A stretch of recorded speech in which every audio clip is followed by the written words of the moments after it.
सिन्दूरारुणविग्रहां त्रिनयनां माणिक्यमौलिस्फुरत्तारानायकशेखरां स्मितमुखीमापीनवक्षोरुहां पाणिभ्यामलिपूर्णरत्नचषकं रक्तोत्पलं बिभ्रतीं सौम्यां रत्नघटस्थरक्तचरणां ध्यायेत् पराम् अम्बिकाम् अरुणां करुणातरङ्गिताक्षीं धृतपाशाङ्कुशपुष्पबाणचापाम् अणिमादिभिरावृता मयूखैः अहमित्येव विभावये भवानीम् ध्यायेत् पद्मासनस्थां विकसितवदनां पद्मपत्रायताक्षीं हेमाभां पीतवस्त्रां करकलितलसद्धीं पद्माम्बराङ्गीं सर्वालङ्कारयुक्तां सततमभयदां भक्तनम्रां भवानीं श्रीविद्यां शान्तमूर्तिं सकलसुरनुतां सर्वसम्पत्प्रदात्रीं नारायणी नमोस्तुते। ललिता सहस्रनाम सौभाग्य भास्कर भाष्य की श्रृंखला में हम भगवती के 759 नामों तक का भाष्य देख चुके थे। अब अग्रिम 7 नामों का भाष्य 760 से 766 इन 7 नामों का भाष्य देखते हैं। तो पहले इनका पाठ कर लेते हैं। 760 से 766वें नाम का पाठ है। त्रिवर्गदात्री सुभगा त्र्यंबका त्रिगुणात्मिका स्वर्गापवर्गदा शुद्धा जपा पुष्प निभाकृति ही। यह 7 नाम अब हमें प्राप्त हैं। तो इस क्रम में 760वां नाम है त्रिवर्गदात्री। त्रिवर्गदात्री का अर्थ है 3 वर्गों को देने वाली है, जो वह भगवती त्रिवर्गदात्री कही गई है। भाष्यकार जी कहते हैं त्रयाणाम धर्मार्थ कामानाम वर्गः समूहः, कि 3 पुरुषार्थों का समूह, धर्म अर्थ और काम का समूह जो है त्रिवर्ग कहलाता है। अब अमर कोश का प्रमाण देकर के कह रहे हैं त्रिवर्गो धर्म कामार्थ ही चतुर्वर्गः समोक्षयति अमरः। ये कह रहे हैं अमर कोश में कहा गया है त्रिवर्ग का अर्थ है धर्म अर्थ और काम, और चतुर्वर्ग का अर्थ है धर्म अर्थ काम और मोक्ष। तो इस दृष्टि से यहाँ पर त्रिवर्गदात्री भगवती का नाम भाष्यकार जी ने व्याख्यायित किया है। वो कहते हैं तस्य दात्री वितरण परा, अर्थात जो त्रिवर्ग है धर्म अर्थ काम रूपी, उसको जो देती हैं, उसको जो प्रदान करती हैं अपने भक्तों को, वह भगवती त्रिवर्गदात्री नाम से कही गई है। अब आगे 761वां नाम हमें प्राप्त है सुभगा। सुभगा का अर्थ है सौभाग्यवती हैं जो, वह भगवती सुभगा नाम से कही गई है। भाष्यकार जी सबसे पहले यहाँ धौम्य के कन्या प्रकरण के अनुसार सुभगा नाम का भाष्य करेंगे। भाष्यकार जी कहते हैं पंचवत्सरा कन्या सुभगा इति उच्यते। 5 वर्ष की जो कन्या है उसको सुभगा कहा जाता है। कन्या प्रकरणे सुभगा 5 वर्षा स्यात् इति धौम्य वचनात्।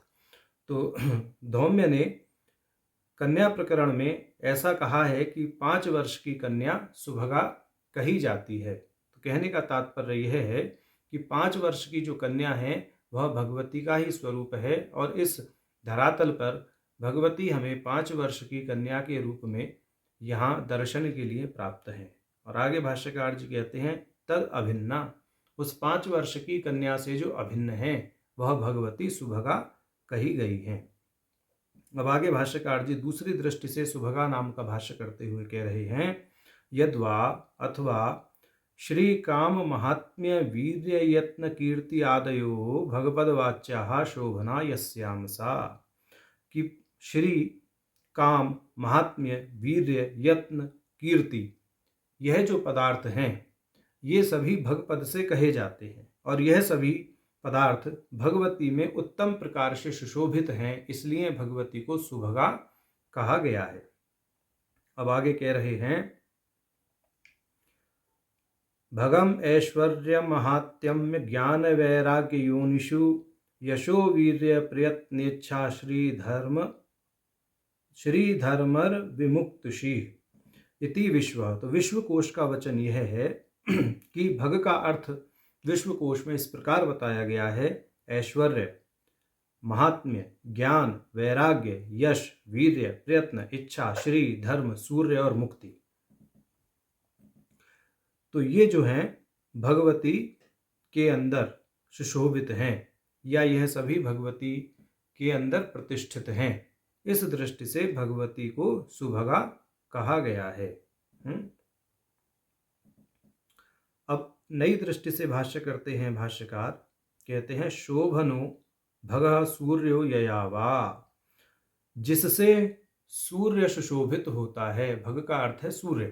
तो यहाँ कहा ना इन्होंने यशो वीर्य प्रयत्न इच्छा श्री धर्म रवि मुक्तिषु।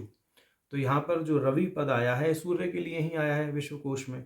तो उसके आधार पर इन्होंने आगे का भाष्य किया है अलग दृष्टि से कि जिनसे सूर्य सुशोभित है। पहले तो बोला जिनमें सूर्य सुशोभित है, अब बोल रहे हैं जिनसे सूर्य सुशोभित है वह भगवती सुभगा कही गई है। कह रहे हैं सौर कार्येषु सर्वेषु तदंत स्थिताया अस्याः शक्तिरेव निमित्तत्वात्, कि सूर्य के द्वारा होने वाले जितने भी कार्य हैं, माने सूर्य जितने भी कार्यों का संपादन करता है वह अपने भीतर स्थित शक्ति के ही माध्यम से करता है। तो इस दृष्टि से जो सूर्य है वह उस शक्ति के माध्यम से ही सुशोभित है। शक्ति अर्थात जो ऊर्जा सूर्य में है उसी के कारण समस्त कार्य सूर्य के संपन्न होते हैं, और भगवती वह उन समस्त कार्यों में, सूर्य के द्वारा समस्त कार्य जो संपन्न होते हैं उनमें निमित्त बनती है।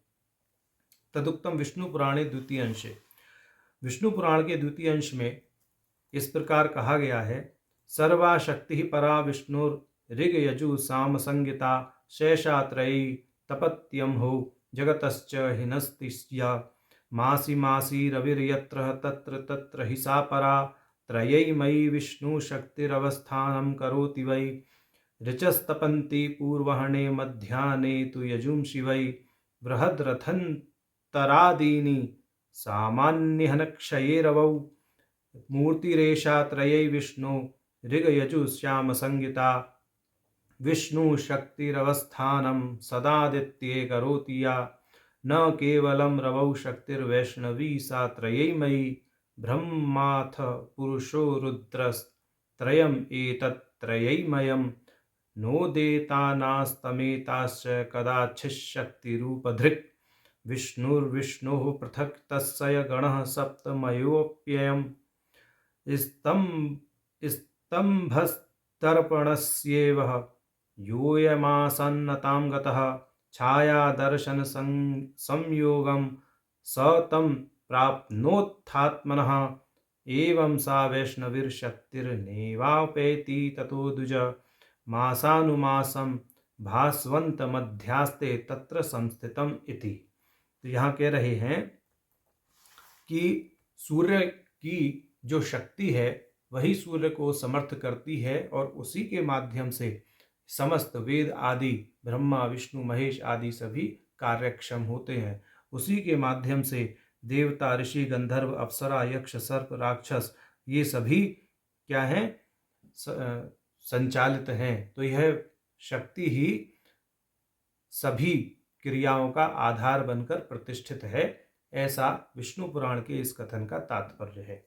अब आगे नई दृष्टि से सुभगा नाम का भाष्य करते हुए कह रहे हैं भाष्यकार यद्वा लोकत्रयांतर्गतम सौभाग्यम चरगतम अचरगतम वा अस्या एव रूपम इति सुभगा, कि लोकत्रय के अंतर्गत चरगत अचरगत जो भी सौभाग्य है वह उन भगवती का ही है, इसलिए उन्हें सुभगा नाम से कहा जाता है। अब पद्म पुराण का वचन देते हुए कह रहे हैं अचरगतम तु पद्म पुराणे, अचरगत सौभाग्य का आशय 8 शुभ वस्तुओं से है। तो वह 8 शुभ वस्तुएं यहाँ गिना रहे हैं वो इक्षवस्तरुराजंश्च निष्पावाजीर धान्यके विकारवच्च गौक्षीरं कुसुम्भं कुसुमं तथा लवणं चेति सौभाग्याष्टकम स्थावरमुच्यते, कि ये जो 8 शुभ वस्तुएं हैं ये हैं गन्ना, तरुराज, निष्पाव, जीरे के बीज, गाय का दूध, कुसुम और लवण। ये 8 चीज जो हैं ये शुभ वस्तुएं कही गई हैं और यही अचरगत सौभाग्य हैं। अब आगे कह रहे हैं, चरास्तु सुवासिन्यः प्रसिद्धा एव पाद्म एव उक्तम। और चर वस्तुओं में जो सुवासिनी है वही प्रसिद्ध है, माने वही सौभाग्यवती है, वही सौभाग्य का प्रतीक है। चरगत में जो सुवासिनी अर्थात पंचवर्षीय कन्या का जो पहले वचन कहा है, कहते पद्म पुराण में कहा गया है, त्रिविष्टप सौभाग्यमयीं भुक्ति मुक्ति प्रदाम उमाम आराध्य सुभगाम भक्त्या नारी वा किम न विंदती। कि उमा जिन्होंने देवों को आनंद प्रदान किया तथा प्राणियों को भुक्ति और मुक्ति प्रदान की, उनकी आराधना करने पर अर्थात भगवती उमा की आराधना करने पर स्त्री या पुरुष को कौन सी ऐसी वस्तु है जो वह प्रदान नहीं करती। कहने का अर्थ है वह सब कुछ प्रदान करती हैं। तो समस्त प्रकार का सौभाग्य उन भगवती के द्वारा ही सिद्ध होता है, इसलिए वह सुभगा कही गई हैं, ऐसा समझना चाहिए। अब 762वां नाम हमें प्राप्त है त्र्यंबका। त्र्यंबका का साधारण अर्थ है 3 है नेत्र जिनके। तो भाष्यकार जी भी भाष्य में ऐसा ही कह रहे हैं। भाष्यकार जी कह रहे हैं, त्रिण्यंबकानि नेत्राणि अस्याः, जिनके 3 नेत्र हैं वह भगवती त्र्यंबका कही गई हैं। तदुक्तम देवी पुराणे निर्वचन अध्याय। तो देवी पुराण के निर्वचन अध्याय में कहा गया है भगवती के 3 नेत्रों के विषय में, सोम सूर्यानलित स्त्रीणी यन्नेत्राणि अम्बकानि सा तेन देवी त्रयंबकेति मुनिभिः परिकीर्तिता। कि देवी पुराण का निर्वचन अध्याय कहता है, चंद्रमा, सूर्य और अग्नि ये तीनों भगवती के नेत्र हैं, इसलिए जो मुनि हैं, जो ऋषि मुनि हैं, उनके द्वारा भगवती को त्रिनेत्रा या त्रयंबिका कहा जाता है, ऐसा यहाँ भाव है। अब आगे कह रहे हैं, त्रयाणाम ब्रह्म विष्णु रुद्राणाम अंबिका माता वा। नई दृष्टि से त्र्यंबिका का और त्र्यंबका का भाष्य करते हुए कह रहे हैं कि ब्रह्मा विष्णु और रुद्र की माता हैं जो वह भगवती त्रयंबिका कही गई हैं। अब ब्रह्मा विष्णु और रुद्र की माता है, तात्पर्य क्या है? जो ब्रह्मा विष्णु और रुद्र को मापने में सक्षम है, अर्थात उनको शक्ति प्रदान करती हैं, अर्थात उनको सक्षम करती हैं, इसलिए उन्हें त्रयंबिका कहा गया है। अब 763वां नाम हमें प्राप्त है त्रिगुणात्मिका। त्रिगुणात्मिका का अर्थ है 3 गुणों का साम्य ही है स्वरूप जिनका, माने तीनों गुण सत्व, रजस और तमस, इन तीनों का साम्य जिनका विग्रह है, स्वरूप है, वह भगवती त्रिगुणात्मिका नाम से कही गई है। भाष्यकार जी कहते हैं, अतएवाह, अब कहते हैं त्रिगुणात्मिका। त्रिगुणात्मिका का भाष्य, सत्व रजस तमो रूप गुणत्रय साम्य विग्रह, अर्थात सत्व रजस तमस इन तीनों गुणों का साम्य ही जिनका विग्रह है, स्वरूप है, वह भगवती त्रिगुणात्मिका नाम से कही गई है। अब 764वां नाम हमें इस क्रम में प्राप्त है। 764वां नाम है स्वर्ग अपवर्गदा। स्वर्ग और अपवर्ग को देने वाली, यह इस नाम का अर्थ होता है। तो अभी कहते हैं, यत्र दुःखेन संभिन्नं न च ग्रस्तमनन्तरम् अभिलाषोपनीतं यत् सुखं स्वपदास्पदम् इति श्रुति प्रसिद्धं क्षयशृणु सुखम वर्गः नित्यम तु सुखम अपवर्गः तद उभयम दत्ते। ये कह रहे हैं कि श्रुति का वचन है, वह आनंद जिसमें पीड़ा ना हो, जिसमें वर्तमान भविष्य में कोई विघ्न ना हो, तथा जो कामना द्वारा प्राप्त किया जाता है उसे स्वर्ग कहते हैं। और यह स्वर्ग का जो आनंद है यह अस्थायी होता है, क्षणिक होता है, और सच्चा सुख किसमें है? मुक्ति में है, वह नित्य सुख है। तो भगवती क्षणिक सुख और नित्य सुख दोनों ही प्रदान करती हैं, इसलिए उन्हें स्वर्गापवर्गदा कहा जाता है। ऐसा भाष्यकार जी ने स्पष्ट किया है। अब 765वां नाम है शुद्धा। शुद्धा अर्थात जो अज्ञान से रहित हैं, अविद्या से रहित हैं, जिनमें किसी प्रकार की कोई मलिनता नहीं है, वह तत्व विशुद्ध तत्व, शुद्ध तत्व कहा जाता है। तो उसी दृष्टि से भाष्यकार जी भाष्य करते हुए कहते हैं, शुद्धा अविद्यक मालिन्य शून्या, माने अविद्या का जो मालिन्य है वह उससे रहित हैं। भगवती में अविद्या का मालिन्य लेश मात्र भी नहीं है, होने की संभावना भी नहीं है, इसलिए भगवती को शुद्धा कहा जाता है। अब 766वां नाम हमें प्राप्त है जपा पुष्प निभाकृति। जपा पुष्प का अर्थ है गुड़हल का फूल, ऑर्डर पुष्पम। तो गुड़हल के पुष्प के समान स्वरूप है जिनका, वह भगवती जपा पुष्प निभाकृति नाम से कही जाती है। अब ये कह रहे हैं भाष्यकार जी, जपा पुष्प निभा अर्थात ऑर्डर पुष्पेण तुल्या, तो ऑर्डर अर्थात गुड़हल के पुष्प के समान, आकृति ही स्वरूपम यस्या, आकृति अर्थात स्वरूप है जिनका, वह भगवती जपा पुष्प निभाकृति नाम से कही गई है। आकृति कथिता रूपे सामान्य वपु शोरपि इति विश्व। तो विश्व कोश में आकृति पद का अर्थ रूप, सामान्य वपु, वपु माने शरीर, यह बताया गया है। तो इस आधार पर उन्होंने जपा पुष्प निभाकृति का भाष्य किया। अब वह एक नई दृष्टि से जपा पुष्प निभाकृति का भाष्य करते हैं। यह जपा पुष्प निभाकृति को दो पदों में विभक्त करके भाष्य करेंगे, माने एक ही नाम में से अब दो नामों को ये पृथक करके भाष्य करेंगे, और इन नामों को पृथक करने पर जो नामों के संख्याओं में परिवर्तन होगा उसकी पूर्ति वो अग्रिम दो नामों को संयुक्त करके यहाँ बताएंगे। तो भाष्यकार जी कहते हैं, यत्र अत्र अकार प्रश्लेषेण अजपा इति पृथक पदम। यदि जो जपा पुष्प निभाकृति नाम है, इससे पहले वाला नाम शुद्धा जो है, वहां से अकार का प्रश्लेष कर लें तो इस तरह से नाम होना चाहिए शुद्धा, फिर अजपा, फिर पुष्प निभाकृति। तो बोले जपा पुष्प निभाकृति में हम जपा पद में शुद्धा पद से अकार का प्रश्लेष करके इसे अजपा ऐसा यदि मान लें तो इसको एक नाम मानिए और अगला नाम पुष्प निभाकृति को अलग कर लीजिए। ऐसा यहाँ एक मत दे रहे हैं।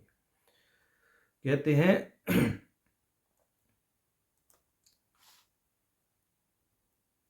कि अत्र अकार प्रश्लेषेण अजपा इति पृथक पदम स्वीकृत्य, इस तरह से पद को स्वीकार करके, माने शुद्धा से अकार प्रश्लेष करके अजपा पद स्वीकार करके, धराधर सुता इति एकम पदम इति अपि सुवचन, कि अगर हम ऐसा कर लें, अजपा पद को अलग कर लें, पुष्प निभाकृति को अलग कर लें, तो हमें क्या करना पड़ेगा, आगे जो 955 और 956वां नाम आएगा धरा और धर सुता, उसको एक पद धराधर सुता ग्रहण कर लेना चाहिए।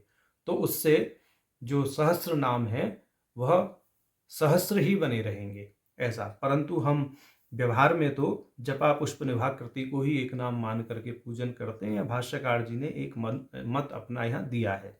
तो अब ये कह रहे हैं, अगर इस प्रकार अजपा पद को अलग मान लें तो तत्र अजपा मंत्र विशेष रूपा, तो फिर यहाँ पर अजपा का जो अर्थ लेना चाहिए वो मंत्र विशेष रूपा लेना चाहिए। तन निर्वचन च दक्षिणामूर्ति संहितायाम, और उस अजपा मंत्र का निर्वचन जो है वो दक्षिणामूर्ति संहिता में कहा गया है। कैसे कहा गया है, विना जपेन देवेशी जपो भवती मंत्रिणः अजपेयम ततः प्रोक्ता भव पाश निकृंतनी, कि हे देवेशी, मंत्र जापक जिसको बिना प्रयास के स्वतः निरंतर जपता रहता है वह मंत्र अजपा मंत्र कहलाता है। और यह अजपा जप जो है संसार के पाश से मुक्ति दिलाता है। और यह जो अजपा मंत्र है, हमसह मंत्र जो है, यह भगवती का ही स्वरूप है। भगवती इस हंस मंत्र के स्वरूप से अभिन्न होने के नाते अजपा कही जाती है। ऐसा यहाँ भाष्यकार जी ने अपना मत प्रस्तुत किया है। अब आगे कहते हैं, जपा पुष्प निभाकृति में हमने जो शुद्धा से अकार प्रश्लेष करके अजपा नाम बताया उसका भाष्य तो कर दिया। अब पुष्प निभाकृति जो पद बनता है उसका भाष्य करते हैं। कहते हैं, पुष्प के समान आकृति है जिसकी, वह भगवती पुष्प निभाकृति कही जाती है। अब पुष्प का यहाँ पर क्या क्या अर्थ हो सकता है उसे वो हेमकोश के आधार पर बोल रहे हैं। पुष्पम विकास आर्तवे धनदस्सय विमानेश्च कुसुमे नेत्र रुज्जयपीति हेमकोशः। तो हेमकोश में कहा गया है पुष्प का अर्थ विकास के अर्थ में भी लिया जाता है। आर्तव, आर्तव कहते हैं सामयिक परिवर्तन, जैसे वर्तमान में जो है मौसम जैसा चल रहा है या आगे वर्तमान में जो होगा समसामयिक जिसे कहते हैं। तो आर्तव के अर्थ में पुष्प पद का अर्थ लिया जाता है। कुबेर के विमान को भी पुष्प कहा जाता है, फूल को भी पुष्प कहा जाता है और नेत्र की सुंदरता को भी पुष्प कहा जाता है। तो अब आगे कह रहे हैं भाष्यकार, तत्तुल्या आकृतिर्यस्याः इत्यर्थः। बोले इन सभी के समान आकृति है जिनकी, वह भगवती पुष्प निभाकृति कही गई हैं। अर्थात सृष्टि में होने वाला विकास या मानवीय जीवन में होने वाला जो विकास है वह भगवती के ही कृपा प्रसाद से होता है, इसलिए भगवती को पुष्प निभाकृति कहा गया, अगर पुष्प का अर्थ विकास ले लें तो। अब आर्तव, आर्तव का अर्थ है वर्तमान में होने वाली जो चीज़ें हैं, समसामयिक चीज़ें, वह सभी भगवती के कृपा प्रसाद से होती हैं और उनका होना भगवती से अभिन्न है, इसलिए भगवती को पुष्प निभाकृति कहा।